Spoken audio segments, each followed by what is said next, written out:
Hello, I'm Quentin Groom from My Botanic Garden in Belgium. And I'm going to talk a little bit about how we've used species interaction data within a Neo4j database to help us evaluate how we can do machine impact assessments of invasive alien species. So impact assessments are usually done by experts. They're a paper-based method. They take quite a long time. You need a lot of experts. Potentially the experts in an invasive species are actually not in the country where the invasive species isn't, if you're doing an impact assessment of something that hasn't already established. They're difficult to repurpose for different countries. They're hard to compare between different countries, and machines can't process them because really they're for humans to read. The mechanisms that invasive species have for creating an impact on biodiversity are several. There is a vocabulary here by Blackburn et al. There are 10 listed here, but 7 of them are related to the kind of interactions that invasive species have directly with other organisms, such as predation, hybridization, disease transmission, parasitism, biofouling, herbivory, and the interactions with other alien species. And of course, because it's all about interactions, the obvious place to go to get data on this is Globy. So I've been taking Globy data and putting it into a Neo4j database. Neo4j is used by Yorick as the basis for Globy. However, I reconfigure his data and join it up to GBIF data to create another shape of the data effectively, so it's more convenient for the sort of research I do. So we have nodes and relationships between those nodes, and each node is a species, and each relationship is an interaction.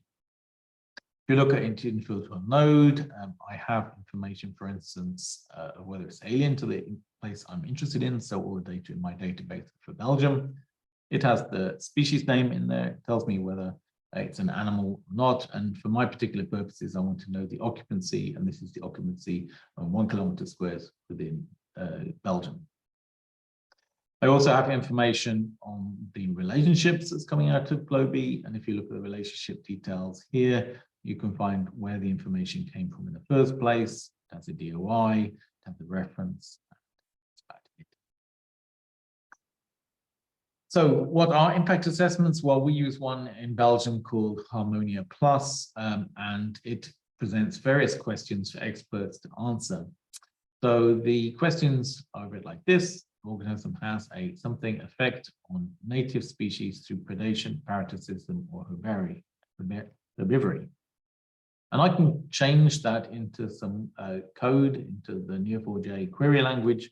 And as you can see here, I'm matching species with the name Scalephon calamitarium that eats, has hosts, or parasitoids, or preys on another species where alien is false. So it says in the question up here that it's native. I need to make sure alien is false. And it returns all of this information. And if I look at what it returns, I've got the Latin name I put there in the first place. I see it preys on this here, which is a spider, Cimenta vatia, which is also an animal, and it tells me where we've got that information and the related DOI. I can also take all the other questions and try and see if I can reconfigure them to be answered through direct querying of the Globy data set that I've created. So the final hope is that I can go through as many questions as possible and add enough information into the database I've created to be able to answer many of these questions. But I'm not going to be able to replace experts anytime soon. But we might be able to speed up assessments by giving answers to experts to work on much more quicker. So we speed up their work. We can share data much more easily because I can rerun this for any country that I want to run it for. We can potentially identify gaps, and experts who know things that are not found by our methods can easily find those gaps, and we can address those by adding those data into Globy. And potentially we can find ways to triage species much more quickly. So for instance, if there are gaps, we might not be able to find where species will lack impacts, but we can very quickly find those species which have a lot of impacts and potentially prioritize that way. So that's a very, very quick rundown of work we're doing on impact assessment. If you have any questions, please don't feel like to contact me. I'd love to hear what you think of what we're doing. Thank you.